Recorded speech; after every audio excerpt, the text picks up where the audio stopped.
各位与会的来宾，大家好，欢迎参加今天法官与仲裁人仲裁实务研讨会。现在开始我们的议程。首先，请司法院院长赖浩明赖院长为我们致辞。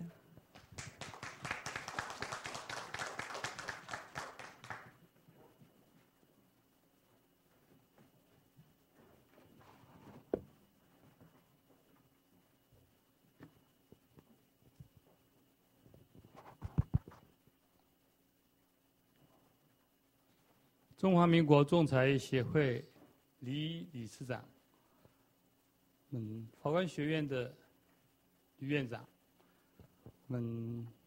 研讨会主持人，远从香港大学来的Professor Ray， 念错了，请你原谅啊。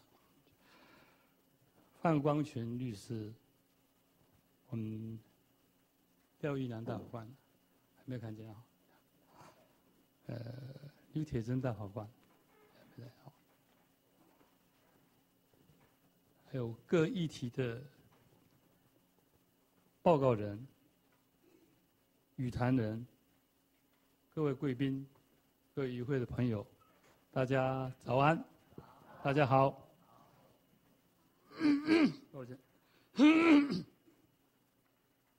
今天非常高兴能够参与，为了庆祝中华民国仲裁协会成立60周年所举办的，跟我们司法院共同合办的法官与仲裁人实务研讨会的开幕典礼，同时跟各位老朋友、各位先进见面，讲几句话，真的是很难得，也很高兴。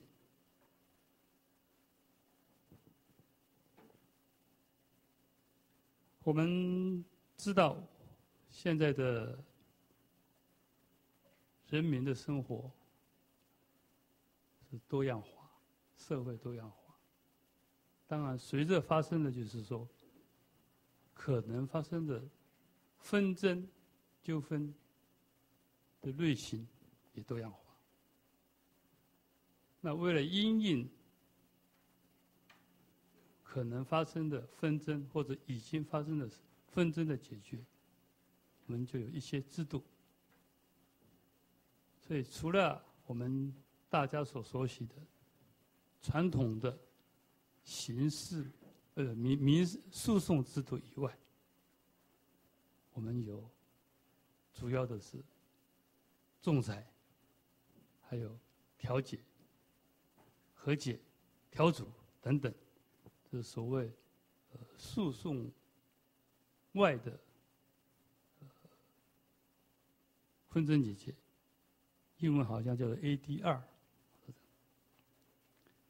那有了这些不同类型的解决纷争的程序跟方式，就比单靠诉讼制度要来得更切合实际，更切合人民需要，更能够发挥定分止争的一个功能。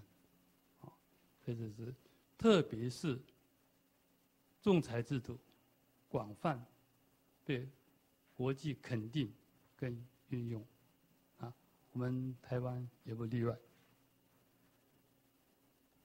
因为现在的法治国家，基于国民主权的原理跟宪法对人民基本权利的保障，以及人民是司法上的主体，与诉讼或者其他程序里面，通通是基于主体的地位。在无碍于公益的情况之下，我们当事人享有程序处分权与程序选择权。也就是说，在无碍于公益的情况之下，我们人民可以衡量各种纷争事件所涉的实体利益跟这个程序利益合意选择循诉讼或者是其他法定的非诉讼的程序来解决争议的选择权。仲裁是人民关于一定的法律关系及由该法律关系所生的争议，依当事人的协议交付仲裁庭规定的一个程序作为判断，来解决司法上的争议的制度。这项解决争议的这个制度，系本于契约自由，以当事人的合意为基础，选择依诉讼外的途径来解决争议的问题。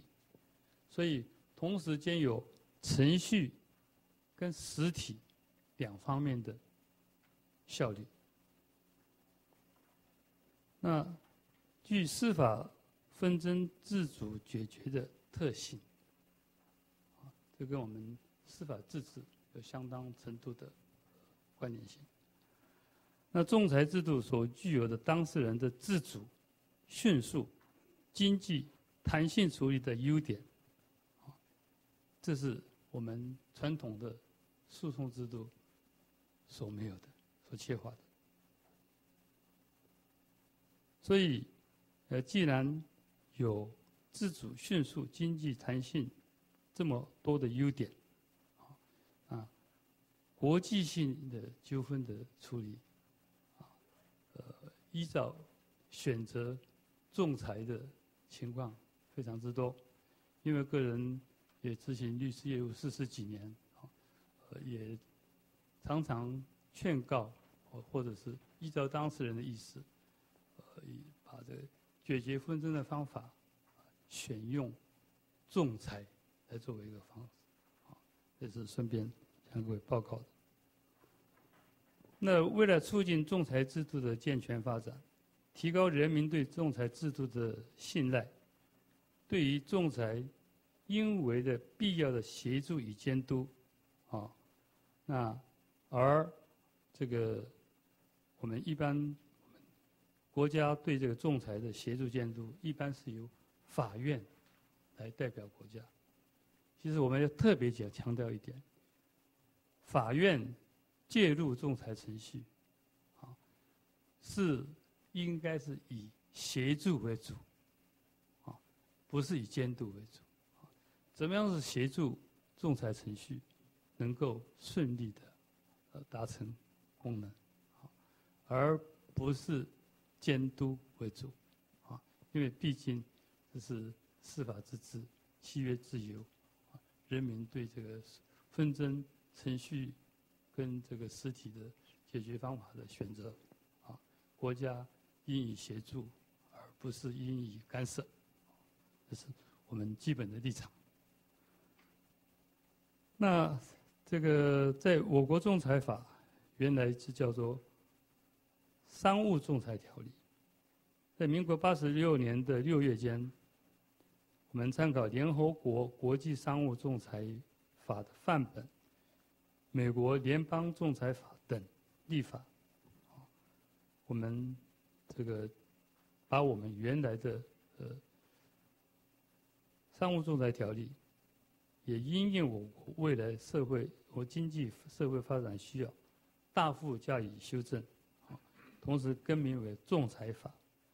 那其中涉及法院协助监督机制的，例如仲裁法的第9条、第12条、第13条，明定当事人无法共同推定主任仲裁人的时候，或者是逾期不选任仲裁人，或仲裁人无法履行任务时，可以申请法院选定主任仲裁人或者仲裁人。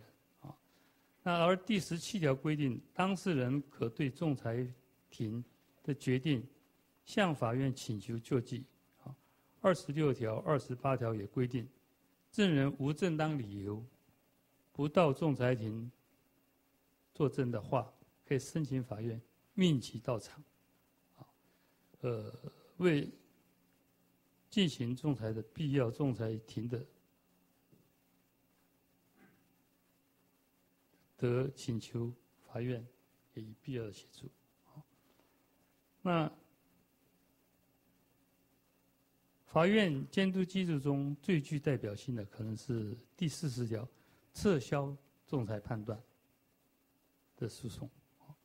那适度的法院的监督，我刚刚讲的是协助为主，但是适度的监督可能有某程度的必要。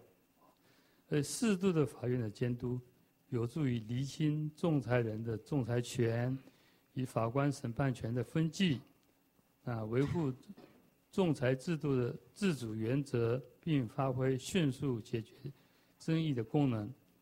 但是如果过度的司法监督，那就恐怕有违当事人的意思，不利于仲裁价值目标的实现，会反而有所妨害。所以我一开始我就讲说，我们法院是协助为主，监督只是一种辅助的不得已的方法。那如果是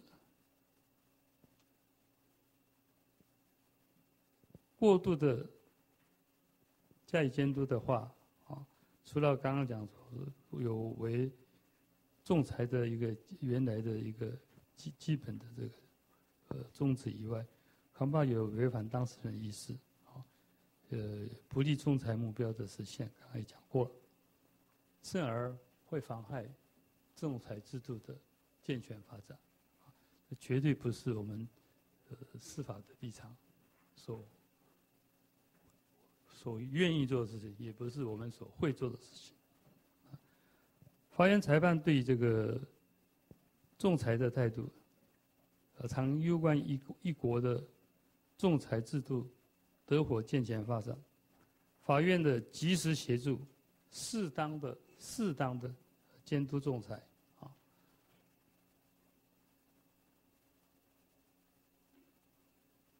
的机制应该如何架构，不仅是立法者要特别的考量的问题，也是我们司法者解释适用相关法规时所重视的问题。这次的研讨会，我觉得非常高兴，因为我们本次研讨会的议题包括法院在商事仲裁中的角色，以及关于非机构仲裁及不需要机构仲裁的协助，直接由双方当事人选定的仲裁人自行组成仲裁庭进行的仲裁，是否应予承认，然后再加上申请仲裁人的回避、撤销仲裁判断诉讼的性质，以及协助选定仲裁人等等问题，涉及审理中仲裁人回避争议的程序处理，以及撤销仲裁等判断事由的判断事由的认定，以及后续的程序，法院选定仲裁人等程序，通通都是法院对仲裁程序协助与监督的重要议题。所以这次是涵盖了这些议题。所以我相信，在各位这个用心的这个研讨、交换意见、交换心得之下，一定会有很好的成果。所以在这里要非常感谢这个中华民国仲裁协会的协助，同时特别要感谢我们香港这个来的我们的 Professor Ray 及各位主持人、报告人、语坛人的费心更要感谢各位贵宾前来参与，共襄盛举，共同为解决健全我们的仲裁制度，使我们的社会的纷争更能得到这个经济、这个迅速、弹性、这个合理的解决，而这个付出奉献，表示特别的感谢。最后祝福我们研讨会顺利成功，也敬祝各位身体健康，万事如意。谢谢各位。谢谢赖院长。各位先生、各位女士，很高兴有这个机会啊，我们仲裁协会能够在赖院长的支持底下，我们一起在这边召开这样子的一个法官跟这个仲裁人之间的一个这个讨论会。我们仲裁协会在很多年以前，几乎是固定的这个形式啊，跟法官有互动、有对话。刚才林大法官还讲到，当时是胡志忠胡院长在台北地方法院做院长的时候，就开始这样每一年一度的这个对话。那中间呢，这个中间断了一段时间。今天有赖院长的支持啊，我们希望能够把这样子的一个这个良好的制度啊，能够重新再建立起来。那刚才赖院长也讲了很多这个仲裁的这个机制啊，怎么样能够得到法院的协助跟法院的这个监督，让仲裁的制度做得更好。这个最近一段时间，我们发现太平洋的西边啊，太平洋盆地的西岸，这个仲裁的活动是非常的活跃。那不管是香港、新加坡、这个上海，都很努力的想要把自己建设成为一个太平洋西岸的一个仲裁的中心。那这些活动，我想假如说我们没有法院的支持跟适度的监督，我想是很难达到这样子的一个状况的。那么我们就台北来讲，我们中华仲裁协会这个历年我们所收的案件的数量以及金额，可以显示我们中华民国仲裁协会在仲裁的议题上面我们的努力跟我们的成果。那这个仲裁的程序当中，我们不管刚才院长所讲到的，在选任仲裁人的时候在这个询问证人或者是送达，甚至是送达这个申请仲裁人回避，都需要这个法院的支持来协助。那假如说仲裁的这个活动能够真的像我们理想当中的迅速有效的去解决问题，那么法院的协助是不可避免不可或缺的。这一次的讨论会我们也请到了这个刘铁珍大法官这个廖一南大法官，还有我们这个范老师范教授来做我们的这个主持人我们也请到了像林大法官很多的大学的教授来发表文章。那在这边呢，我们这个特别感谢各位的这拨冗参加，我们也要感谢这个我们法官学院提供这么好的一个场所。这个场所是全新的很多人今天都是第一次到这边来。我们希望以后呢，也有更多的机会能够跟司法院跟法官学院合作到这边来继续召开有意义这个学术活动。那接下来呢，我们要请到这个香港大学的这个教授 Arcemo Reyes 来给我们做今天的 keynote speech。那Professor Reyes 他是在这个2003年到2012年在香港的这个高等法院担任法官，现在是这个海牙国际法这个会议国际司法会议的这个亚太地区的代表。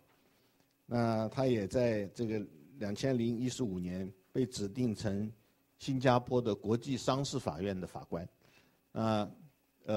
Professor Reyes 他的这个专长，我跟这个 Reyes 有很多可以请教的地方他的专长是国际司法跟这个仲裁法，所以我们今天这个请到Professor Reyes， 大家认识了以后，我们想以后有更多的机会，邀请 The Professor 来我们这个台北啊，跟大家有做更多的这个交通跟指教。那我们是不是下面接着就欢迎这个 Professor Asimo Reyes 来给我们做演讲？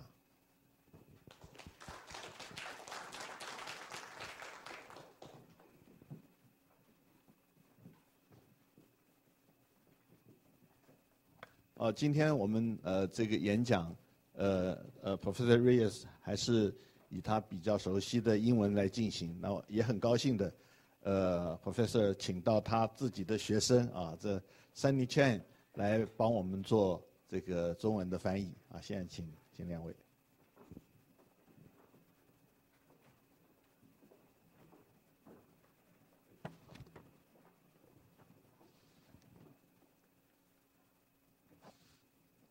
President Lai of the Judicial Yuan, fellow judges, fellow arbitrators, ladies and gentlemen, I'm delighted and honored to have been invited to speak at this conference. Right at the outset, perhaps I should apologize for speaking in English rather than in Chinese. When I was studying Chinese, I came here to Taipei, and I wanted to impress my pupil master. I was an apprentice barrister at the time. And so we were looking for a place for dry beef, which is a famous product of Taipei. So I went down to the hotel concierge, to the hotel front desk, and asked in Mandarin where one can find some dry beef. And I translated it literally. I said, gan rou. And the concierge looked at me very strangely, very puzzled. And then my pupil master, who was right beside me, laughed and said, well, she probably thinks that you're looking for some sex spot or some flesh, because you have to do it rogan. So after that experience, I decided to be conservative in these things and to speak in a more familiar language, and I apologize for that. 各位重要的来宾，很高兴也很荣幸受到大家的邀请来这个国际的会议。我首先要跟大家道歉一下，今天我的演讲必须用英文来讲。原因呢，因为是我很久以前跟我的师父一起来过台北，在酒店的时候呢，我打算买一些手信送给我的朋友，像买一些牛肉干啊、猪肉干什么的。然后我到酒店的柜台，我请问他，你们是不是会有干肉？那个酒店的服务员很惊讶地看着我，他的情绪表现给我听，我好像是在找一些不正经的活动。从此以后呢，我的师父就叫我说：“你这国语真的不行。”所以从那天以后呢，我就决定以后这些国际的会议呢，我还是用英文来进行比较好。It was suggested that I should speak on the role of the judge in commercial arbitration. That has occasioned much soul-searching on what, if anything, I could say on this subject that has not already been said many times before by more eloquent speakers. 在这次会议当中，我受到的邀请呢是就国际的商事仲裁做一些演讲。这个话题呢让我想了很久。我希望呢可以为大家分享一些前人所没有讲过的一些主意跟意见。可是我就想了很久，究竟有些什么话题呢是前人所没讲过的 ？In some ways, it is easy to say what the role of the judge should be in relation to commercial, and here I focus on international commercial arbitration, should be. A judge should be fully supportive of commercial arbitration. In other words, the judge should not interfere with the enforcement of an arbitration agreement unless the agreement is inapplicable to the relevant dispute or is null and void.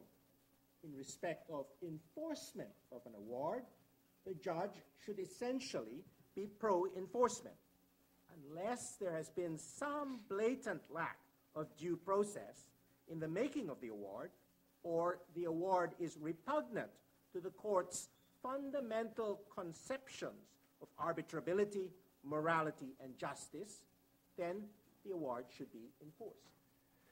其实呢，法官在国际商业仲裁当中所扮演的角色呢是很简单的，而我在这个演讲当中呢，我会主要的去讨论国际的商业仲裁。一个法官呢，必须要支持商业仲裁的结果。换句话说呢，一个法官不应该对一个商业仲裁的协议呢做出任何的干预，除非有关的仲裁协议呢不适用于主体的一个争议，或者是因为某些原因令到这个仲裁的协议呢不应该予以执行。就仲裁结果的一个执行方面呢，一个法官必须要跟从仲裁的结果去执行，除非在这个仲裁结果当中产生的过程当中有一些不公平的情况或者是程序，或者仲裁的结果就法庭最基本的仲裁性、道德观或者是公益性有不符合的地方。So much is clear from the New York Convention, which I take to be the standard to which all jurisdictions aspire, whether or not they are actually parties to the treaty. However, one can ask oneself, it's easy to say what it means to be pro-enforcement, pro-arbitration, but what does it mean in practice for a judge? 我以上所提到的几个主义呢，是纽约公约里面很清楚已经表达的一些就仲裁协议执行的一些主观。可是呢，大家可以试想一下，在实际的每一天的商业仲裁当中，这些主义、这些原则到底是什么一个概念呢？ What should be going through the judge's mind when the judge is faced with some application relating to arbitration? Often, the judge in charge of arbitration cases, or who comes across an arbitration case, may not have had very much prior experience, if any, with arbitration. How does that judge approach the matter? And where does the judge find guidance? Those are the sorts of things that I think I can speak about usefully this morning on the basis of my personal experience, first as a judge in charge of the arbitration list in Hong Kong, and now, having stepped down from the judiciary, as a commercial arbitrator. 在我的经验里面告诉我，其实一个法官在处理有关仲裁的案件当中，有很多时候呢是很难入手的。原因呢是法官本身对仲裁其实没有实际参与过。在一个没有实际参与过仲裁的法官的角度来看，他应该怎么去处理或者考虑有关仲裁的各种申请呢？从这方面呢，我希望从我在香港高等法院专门处理仲裁案件大法官的经验，还有我退休法官以后作为一个商事仲裁员的个人经验里面，跟大家做出分享。I must confess, when I became the judge in charge of arbitration in Hong Kong, I thought I knew it all. I had had experience of arbitration from almost the first day of my practice. So I thought I was fully prepared to deal with arbitration cases. Now my theme is going to be how wrong I was. And I have had a chance, since stepping down from the judiciary, to reflect upon all those certainties that I had when I was a judge, and to realize how much I was prejudiced, biased, too narrow-minded.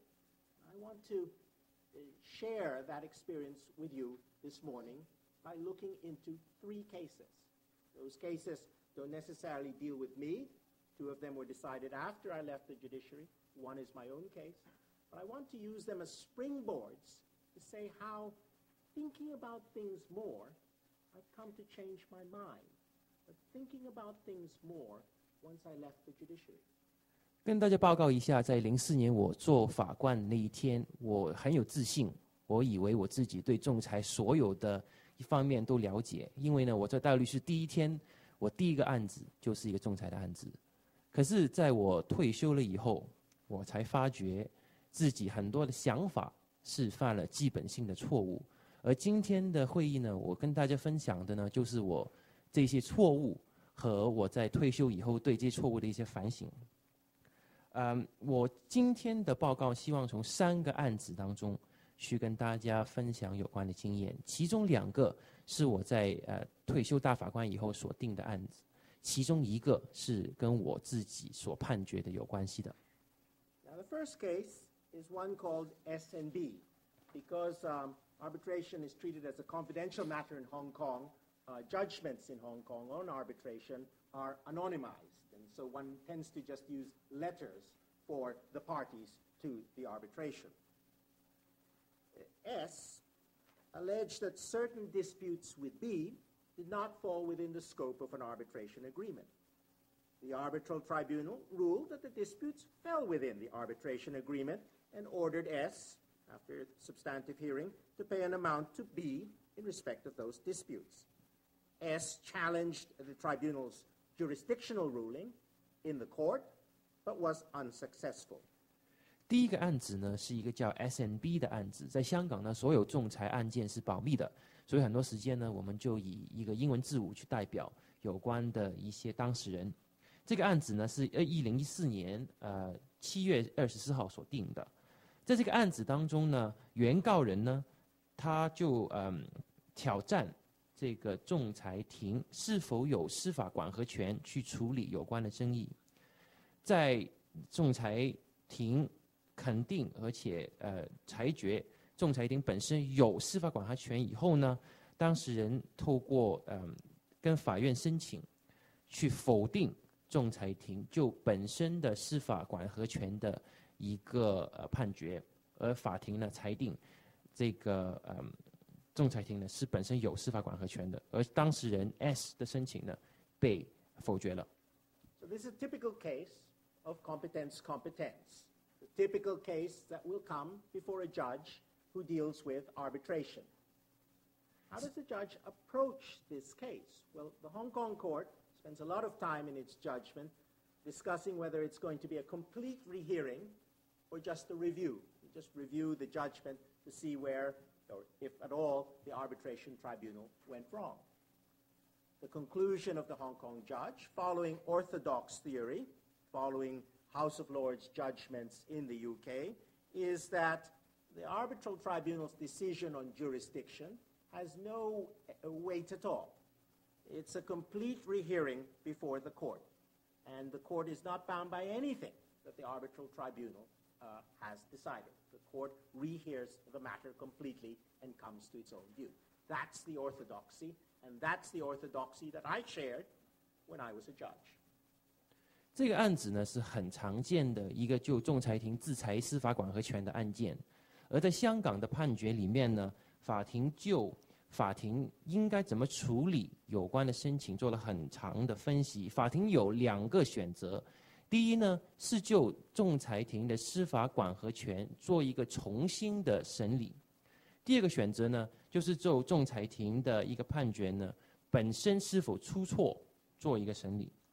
在审理有关英国的案例以后呢，法庭采取了一个很传统的英国案例的方法，就是说法庭本身不就仲裁庭判决的任何部分，必须跟从仲裁庭的任何部分，法庭有绝对的权利重新审理有关司法管辖权的问题。But is competence that simple? Is it that straightforward? In stepping down from the judiciary, I've had a chance now, I've had leisure, a lot of more free time, to read books about arbitration. One of the books that has influenced me is Professor Jan Poulsen's book, The Idea of Arbitration, recently published. And that points out that you can distinguish different cases of competence. At the risk of oversimplifying, one might identify, say, 4 general situations. 1, a denial that there ever was an arbitration agreement. So the respondent says, there was no arbitration agreement, I'm not bound. Another situation is where the respondent says, there is a valid arbitration agreement, but our dispute falls outside of its terms.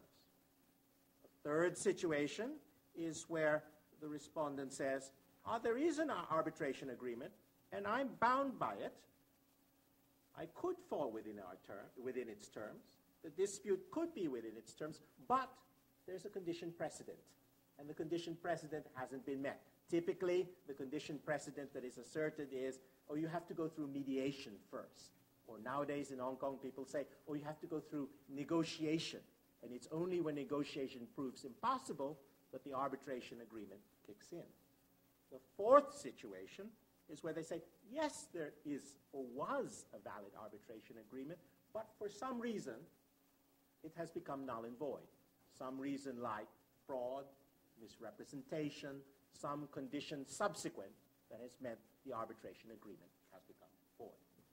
在我看来呢，有关的决定似乎太简单了。我希望从这里呢，跟大家看一下Professor Young Paulson 的一本书，叫《Idea of Arbitration》。在那本书里面呢，有关的作者呢，对仲裁协议是否有效，分了4个大的范围，有4个情况。第一的情况呢，就是当事人挑战或者是不承认双方之间有任何的仲裁协议，这个是第一个情况。第二个情况呢，可能是当事人确定有一个仲裁协议，可是呢，认为有关的争议不属于相关的仲裁协议的一部分。第三呢，就是双方可能承认当事人之间有一个仲裁协议，也同意双方的争议呢是有关仲裁协议所包括的，可是呢，他们不承认在仲裁协议当中有关的条款是有效的。在香港比较常见的一个例子，就是说双方必须经过友好协商啊，或者是调解啊，才可以做仲裁。其中很多当事人所说的是，我们还有约商，我们还没有调解，所以呢，不应该在这个时候展开那个仲裁。第4个情况呢，就是双方当中可能接受有仲裁协议，可是该仲裁协议呢，因为某些原因，可能是不合法性，有欺骗的成分，或者是任何其他协议当中所提出的状况，导致该仲裁协议呢不能给予执行，或者是变成无效。Now, if I understand Professor Paulson correctly, if we distinguish these 4 situations, then it really should only be in situation 1, the first situation, that the tribunal does a complete rehearing.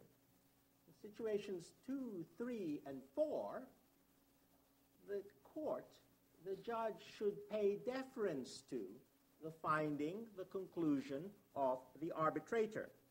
You may not, as a judge, agree with the finding of the arbitral tribunal in situations 2, 3, and 4. However, the suggestion is judicial support of arbitration means that the court should refrain from interference even where the tribunal has possibly reached a wrong conclusion on jurisdiction in situations 2, 3, and 4. That is, where there is agreement that there is a valid arbitration agreement between the 2 parties. Thus, my suggestion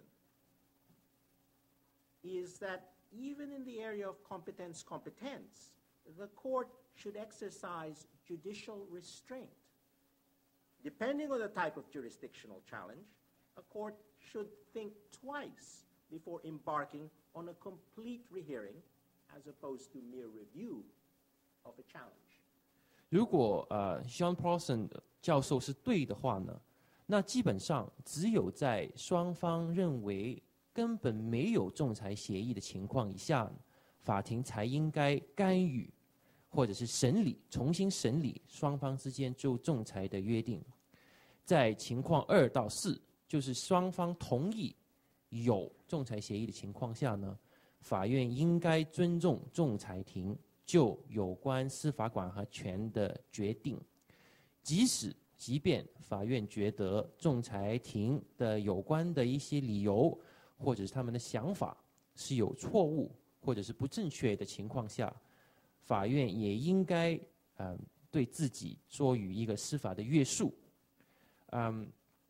应该尊重仲裁庭就有关审核权的决定。The second case I'd like to refer to is the recently decided case, Astro Nusantara against PT Ayunda Prima Mitra and First Media. Now, the facts are somewhat complicated. I've given the facts in the text of my presentation. Let me just simplify them for the purposes of this oral presentation. Essentially, at heart, the question I'd like to look into in relation to this case is this. Supposing you have a foreign arbitral award. In this case, it was a Singapore award. Supposing that award is set aside in the seat of jurisdiction. So it's been set aside in Singapore. Suppose that's the case. Now, supposing the winner, the person who has prevailed in the award, let's say the claimant, comes to Hong Kong and says, I want to enforce the award. Now, can the claimant do so if the award has been set aside in Singapore, in the seat of arbitration? Now, in Hong Kong, one of the judges dealing with this case, there were a number of judges who handled the case, says it would be very surprising if in Hong Kong you could enforce this foreign arbitral award, even though it has been set aside in its jurisdictional seat in Singapore. And again, when I was a judge, I thought pretty obvious, very clear. But is that the case? 第二个案件呢，是一个叫 Astro Nusantara 的案件。这个案件有关的一些事实呢，我在我的书面的讲词当中呢已经提出了，我就不在这里重复。在这个案件的核心问题呢，是如果在香港境外，当事人收到了一个仲裁的决定，来到香港希望责行有关的仲裁决定，可是呢，有关的仲裁决定呢，在仲裁进行的司法管辖区，在这个案件里面，新加坡法庭已经撤销了有关的仲裁协议的话，当事人是否可以拿着一个在新加坡已经撤销的仲裁决定来香港执行？香港法庭法官的判决是不可以，而他的说法呢是不可能有一个情况，就是如果裁决在当地被撤销，当事人可以拿着一个在当地被撤销的决定来香港执行，这个不是香港法所能包括的一个情况。可是呢，我希望带出的是，这是否一个正确的看法？我在当法官的时候，我的看法是这个是很正常的。现在呢，对这个立场我有些保留。What has caused me to have a rethink here? I have, since stepping down, managed to read, tried to understand, I'm not sure I've done so completely, Professor Emmanuel Gaillard's book on philosophical aspects of the law of international arbitration. And Professor Gaillard posits that there are at least 3 theories on what gives validity to an international arbitration. One theory is the arbitration derives its juridical legal validity from the law of the seat of the arbitration. That's one theory espoused by a number of very eminent people, Professor F.A. Mann and Sir Roy Good. Professor Sir Roy Good are very vocal exponents of this theory of the seat of arbitration as giving validity to an arbitration and to an arbitral award. A second theory is that, no, it's really the enforcing jurisdiction's law that gives validity, because it's the enforcing jurisdiction that decides whether or not to enforce an award. Whatever may happen in the arbitral seat The ultimate decision is for the enforcing jurisdiction. That's what the New York Convention is about. It may be that the arbitral award has been set aside in the seat, but that's just a factor to take into account in the enforcing jurisdiction's calculus decision whether or not to enforce the award. The third theory is that it's neither of these. It's neither the law of the seat of arbitration nor the law of the enforcing state. Instead, it is an international, or what Professor Gaillard calls an arbitral juridical order, international juridical order for arbitration.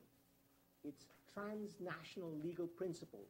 Arbitration floats on its own and derives its validity from international principles. It has its own, it derives its validity from its own order, from its own juridical order.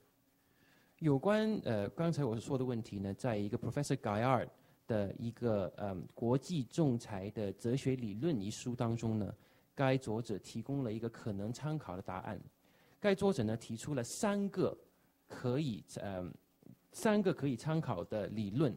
第一个理论呢，就是说仲裁的判决是依靠仲裁地的法律而执行的。第二个理论呢，就是仲裁判决是依靠该决定责行地的法律来决定的。第一是仲裁发生地方的法律，决定了这个裁决是否有效。第二个理论呢，是仲裁责行的地方的法律决定这个判决是否有效。第三个理论呢，就说仲裁判决是自己依套国际性的法律。Professor Gaillard 说呢，这是一个国际仲裁原则，而这些原则呢是不应该受制于仲裁以外当地法律所管辖的，是他自己的一套原则。So if you're a judge facing a case about enforcement of an international award in the situation that I've described, where the award has been set aside in its seat, then you've got to make a choice. You've got to think about these theories. It's only if you take the first of Emmanuel Gaillard's theories, that validity derives from the law of the seat, that yes, if it's been if declared null and void in the seat, if the arbitral award has been set aside in the seat, then there's nothing to enforce. That's the law of the seat of arbitration. If you derive your theory of validity from the second of Professor Gaillard's propositions, suggestions, that is the law of the enforcing state, then you retain a discretion. Under the New York Convention, Article 5.1e, it is a ground to set aside to refuse enforcement of an arbitral award if it has been set aside in the seat. But the New York Convention says you may refuse enforcement. You, the judge in the enforcing state, have a discretion.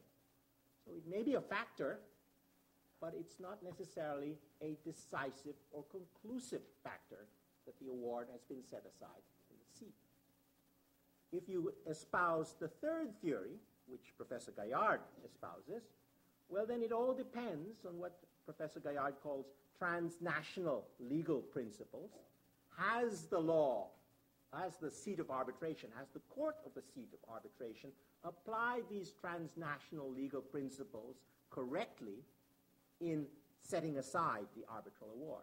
If it has, then fine, you will come to the conclusion that the award is invalid and should not be recognized. On the other hand, if the law of the seat has not applied the rules, the principles correctly, then you may have to think again. So it all depends upon which theory you espouse. Problem was, when I was a judge, I was too busy. And so I didn't have time to think about these things, to read widely about these things, and then to reflect. I went for the easy answers. 作为处理国际仲裁的法官呢，我们必须对这些理论有所了解。从刚才所说呢，如果你是因为法官认为第一个理论是正确的，就是说仲裁处理地的法律决定仲裁判决的有效性呢？那当然，如果仲裁地的法庭撤销了有关的仲裁决定，当然有关的仲裁决定就是无效了。如果法官认为第二个理论是对的话，就说是仲裁决定责行的地方法律有关，决定仲裁有效性的话呢，那仲裁当地法庭撤销的决定只是你考虑的一部分，你需要考虑的还是该有关的裁决在你自己的司法管辖区里面是否应该予以执行。如果你认为第三个理论是正确的，就是说仲裁判决本身有一套国际性的法律所决定有效性的话呢，那你必须考虑在仲裁当地他们的法庭是否有正确的去考虑有关的国际法。如果没有的话，那你还是有权把有关的决定在本土执行的。Now, the third case is one of my own decisions, or concerns one of my own decisions, overturned by the Court of Appeal. That's the case of the Gao Haiyan. I've written about this in the past. When I've written about it in the past, I tend to be critical of the Court of Appeal. How dare they overturn me? I say in my writings or in my lectures previously, I completely don't understand why the Court of Appeal did what it did. But now I've had a chance to reflect a little bit more. What was the Gao Haiyan about? Gao Haiyan was this. It's about an arbitration, mediation arbitration, ARB-MED-ARB. As the arbitration was proceeding, it took place in Xi'an. It was an administered arbitration by the Xi'an Arbitration Commission. One of the arbitrators and two other persons associated with the commission invited a friend of one of the parties to come to dinner at the Xi'an Shangri-La. And that was billed as a mediation. It was a mediation where none of the parties to the arbitration were actually present. It's just a friend of one of the parties, and one of the arbitrators happened to be a mediator at the dinner. And a proposal was made. The evidence was unclear on this, but a proposal was made. And basically the proposal was something like, why don't you tell your friends, the party that you're close to settle the matter for 250 million renminbi. And why don't you tell your friends to think about it? And then the famous words were said, 做工作, which I took to mean work on it. All right. The party close to this friend refused to settle. They went on to the arbitration, and they lost. The arbitral award was sought to be enforced against them in Hong Kong, and it came before me. And when it came before me, I thought, well, I can't really say on the evidence that there was actual bias, because one of the arbitrators was also the mediator. But I have an uneasy feeling, and I thought there was at least apparent bias. 在第三个案件呢，是一个高海燕的案件。我呢是处理高海燕一审的法官，我的决定呢给上诉庭撤销了。当时呢，我对有关上诉庭的决定非常的愤怒和不理解，而我在之后的一些公开场合当中呢，也批评了上诉庭的决定。这个以后呢，我自己对我自己的说法呢有了一些反省啊，所以今天跟大家报告一下，高海燕这一案的事实呢是有关一个调解仲裁调解这样一个争议解决模式。有关的地方呢是中国西安，案情是这样的。在处理仲裁的其中一个仲裁员呢，也是这个争议里面的一个调解员，而这位调解员呢，约了其中一个当事人的朋友到西安香格里拉酒店里面共进了一个晚餐，而这个晚餐的标题呢是调解的一部分。可是这个调解有趣的地方呢，是当事人没有任何的参与，只是这个仲裁调解员本身跟一个当事人的朋友。而这个晚餐当中呢，这个调解员就建议这个当事人的朋友去劝一劝当事人，以人民币215的金额呢去解决有关的争议。而它的用字呢，就是你回去跟他们做工作。我在审理这个案件当中，我对做工作这3个字的理解呢，就是你去促使双方从215这个金额去解决这个案件。当然，当事人拒绝这个邀请，而在之后的仲裁当中呢，有关的当事人是输了，而且呢，赢了当事人呢需要赔偿这个5000万人民币作为经济补偿。在我处理这个案件，我看了这个案情当中，我觉得我不可能说，在这个过程当中仲裁调解过程当中有任何实际的一些偏颇或者是偏见的状态，让我可以去不执行有关的仲裁决定。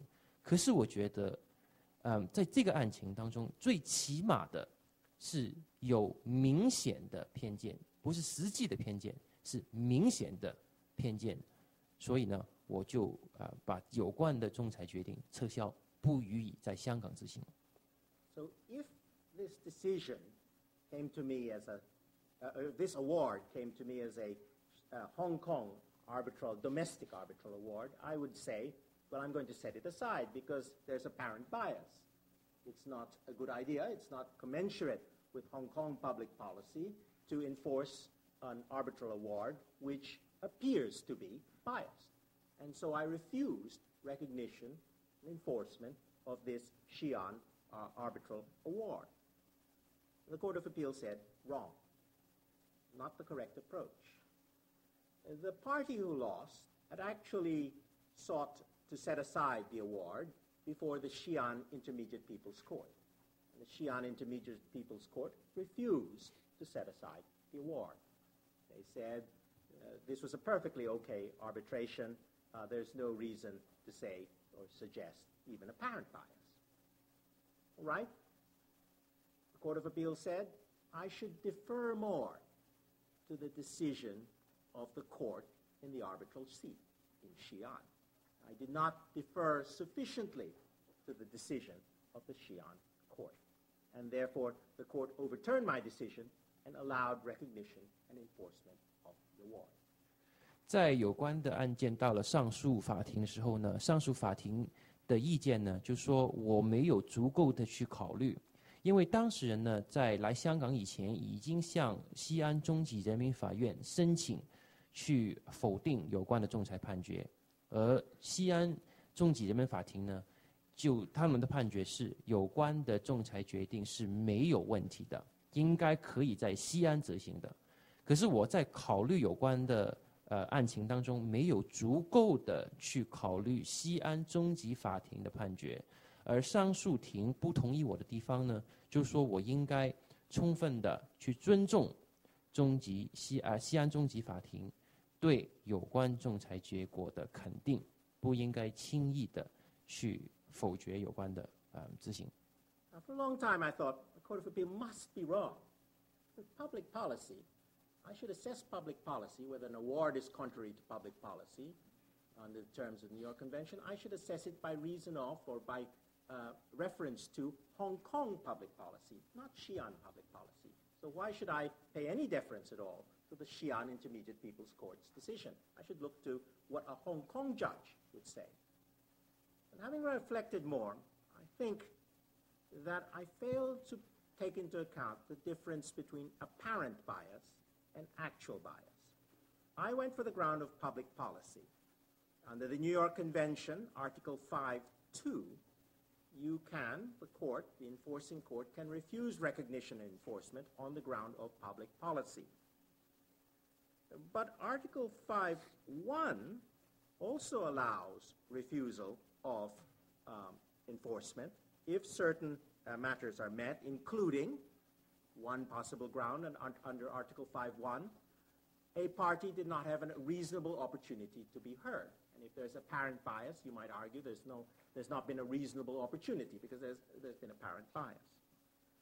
I think if you look carefully at Article 5.1 and Article 5.2, there's a distinction. Article 5.2, you can take into account local Hong Kong circumstances, Hong Kong public policy. Article 5.1, in Professor Gaillard's terms, you probably have to look at transnational legal principles. What does due process mean as a matter of transnational legal principle? If we're talking about apparent bias is a test that reasonable people may reasonably differ on. One person may reasonably say there's no apparent bias. The other person may say there is apparent bias. It's different from evidence of actual bias. If there's actual bias, Article 5.2, take into account Hong Kong public policy. If there's apparent bias, you apply transnational legal principle.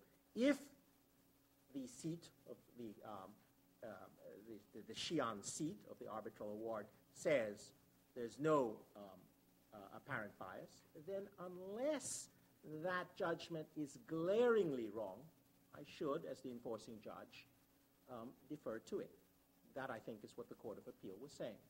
And I suppose that is a plausible explanation of why my judgment was overturned. 我去否定有关仲裁执行呢，是根据纽约公约第51条的考虑去做出的。可是呢，现在我考虑以后呢，我觉得我的出发点必须要去考虑纽约公约第5条、第51和第552两条条约里面的一个分别。如果你看纽约公约第51条的话呢，有关的司法管和宣区呢是可以按照明显的偏见去否定执行的。而在纽约公约第52条当中，一个法庭呢是可以根据司法管辖区的一些公共政策去否定有关的裁决的。我的理由就是说，明显偏见的理由呢，应该是属于纽约公约第51条。而按照第51条呢，纽约公约规定是必须尊重仲裁当地的一些就明显偏见的一些考虑，而不是从香港的角度去考虑有关的调解仲裁调解的程序是否有违香港的明显偏见观念。只有在纽约公约第52条当中，我才可以按照香港的公共政策，在仲裁程序有明显或者是实际的偏见的情况下，以香港的公共政策去考虑是否应该否定执行。而在高海燕案当中，因为我的决定是只有明显而不是实际的偏见，所以我应该考虑用西安的判决，而不是从香港的角度去考虑。这个呢，我认为是上诉庭推翻了我的判决的一个重要原因之一。Now let me try to pull together the various strands, the lessons I learned from the 3 cases that I've talked about this morning. The first lesson is the need for judicial education. My heart leapt up today, this morning, when I arrived here, when I saw this beautiful building from the outside, and I understood that this was the judge's Faguan Xueyuan. This was a building devoted to judicial education, judicial capacity building. I'm trying to get something like it in Hong Kong, but we're a long way from there. The judges are very busy.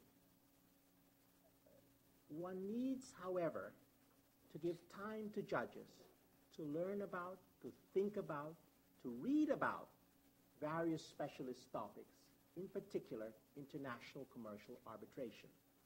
No matter how you come to be a judge, even if you've had prior extensive experience on commercial arbitration, there are always developments. There's always new thinking. And if you are going to be an effective judge, if you're going to support arbitration effectively, you've got to be aware of that. You can't just stick to prejudices or common sense, easy answers. 让我总结一下，从3个案例当中我所学习到的是什么？第一呢，就是我理解到司法教育的重要。今天我来到这个很漂亮的司法学院，我很感叹，因为在台湾这里呢有一个很完善的一个硬件去教育我们的司法人员。我希望在香港也有这样的设备，可是我认为呢，我们还是还在这方面有很多需要进步的地方。我在香港呢，法官是很忙碌的人士，在忙碌当中呢，我希望他们也是能够争取去继续的去学习就国际仲裁有关的一些法律概念。如果不是的话呢，就很容易跟国际性的一些实际的一些操作呢脱节。所以我认为呢，司法的教育是不可忽视的一个范畴。So one has to give judges time off to think about the law. Second lesson I learned is the need for judicial restraint. One doesn't always jump in.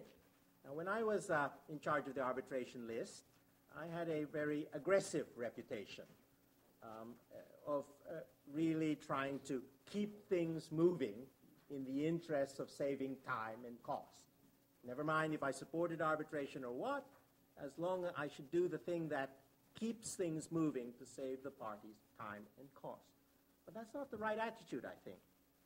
Where we're dealing with international commercial arbitration in particular, commercial arbitration, a judge should interfere as little as possible in the arbitral process. He or she should defer as much as possible to the views of an arbitral tribunal or a supervising court, including in situations where, as a judge, one might have a different view from the tribunal. One has to be very cautious about just jumping in. 第二重点呢是司法的约束。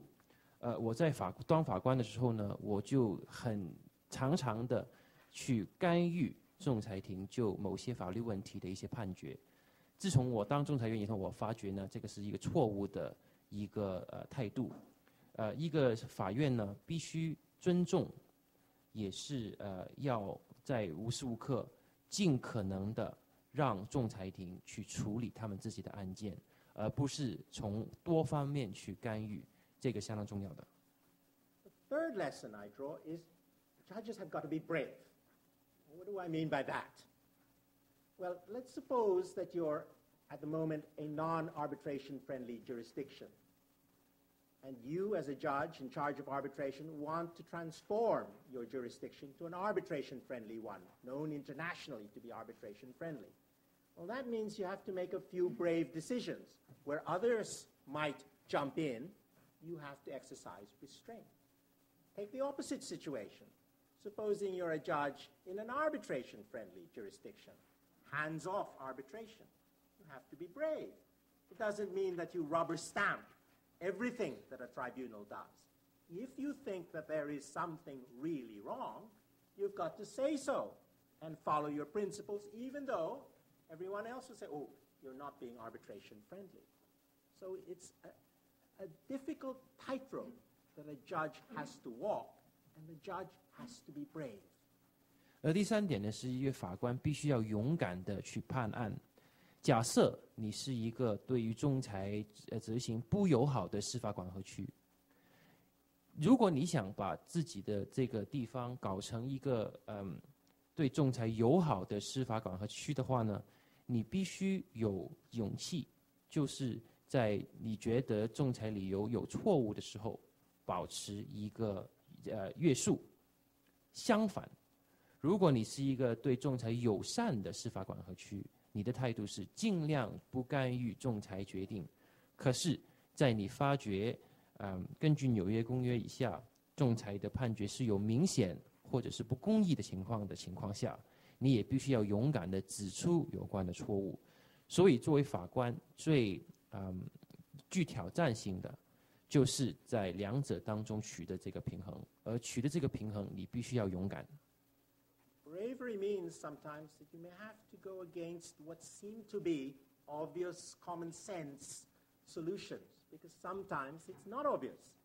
Sometimes it's not apparently common sense. You need to think about things. Now, let me conclude with a few words addressed to commercial arbitrators here. Because some of you, the cynical among you, might say, well, Professor Reyes, it's all very well. When you're a judge, you pioneer intervention in arbitrations. Now that you're an arbitrator, you want to tell the judges, hands off. Leave me to do what I want to do. And that's all very self-serving, Professor Reyes. That's all very good, but no thank you, Professor Reyes. I disagree. And why do I disagree? Each of the lessons that I've tried to draw out to this morning corresponds to a duty, I think, on the part of commercial arbitrators. 勇敢呢，就是说你必须要去，不应该用尝试或者是每个人都认为对的答案去处理案件，你必须要去深入的探讨有关的问题。在场比较实际的律师朋友呢，会觉得可能我变化太多，我在法官的时候呢，我就对仲裁的判决有很多的一些参与或者是干预，而现在我不是法官了，我是一个商业仲裁员的时候，我就说法庭应该不要干预任何仲裁的决定，让仲裁员自行决定，觉得我是很多变。我不同意有关的观点。在我看来呢，从我刚刚跟大家分享的一些学习当中，我认为最主要的是仲裁员本身必须有一个责任感，了解到作为商案仲裁员，你们是有一个责任的。What are those duties? Well, if judges are to be educating themselves about commercial arbitration and international commercial arbitration, commercial arbitrators have to be doing the same. They have to be reading widely. They have to be educating themselves. Otherwise, it won't work. It's a cooperative effort where both judges and commercial arbitrators try as much as possible to learn about their art of arbitration. 这个责任是什么呢？就像我刚刚所提到的司法教育的重要性一样，仲裁员本身也必须对国际仲裁的一些标准、一些理念、一些概念做出深入的了解和有学习。只有在法院跟仲裁员有互动、互相学习的情况之下，商业仲裁才能够达到一个国际性的标准的一个结果。If judges are to exercise judicial restraint, then there is a burden, I think, on commercial arbitrators to get it right. In their awards, in their deliberations, in their substantive hearings, they've got to be fair and rigorous in their analysis of law and fact. Otherwise, judges are restrained. You give you, as commercial arbitrators, liberty. That might mean that shouldn't mean anything goes. You have a responsibility as a commercial arbitrator to try to get a fair and just result in the instant case. Otherwise, commercial arbitration will just get a bad name as a means of dispute resolution. 这个互动呢，就是法院自我约束的情况下，仲裁员呢也必须要很严谨、很认真的去处理仲裁案件，必须要达到一个正确的结果，否则呢，法院自己约束，仲裁员也自我约束的情况下呢，就会把你的司法管辖区变成一个没有公信力的一个司法管辖区，所以双方之间的互动是十分重要的。Finally, if judges are to be brave, arbitrators must be equally, if not more brave. In your awards, you may have to go for answers, solutions that are not the obvious common sense solutions. If your principles, your analysis leads you to a particular conclusion, you must be brave enough to follow that through. Not just because you've been appointed by one party, you say, oh, well, I'll just go with that party because it's easy. It's not an easy life being a commercial arbitrator. You may have to make brave decisions. And if you make brave decisions, you will find that the court, the judge, will be highly supportive. Thank you very much. 最后一段做一个翻译啊，如果法官是勇敢的话呢，仲裁员应该必须更加勇敢，因为只有仲裁员认真或独立和公平处理案件的时候呢，法院才能够有信心去给你们一个判案的自由。谢谢各位。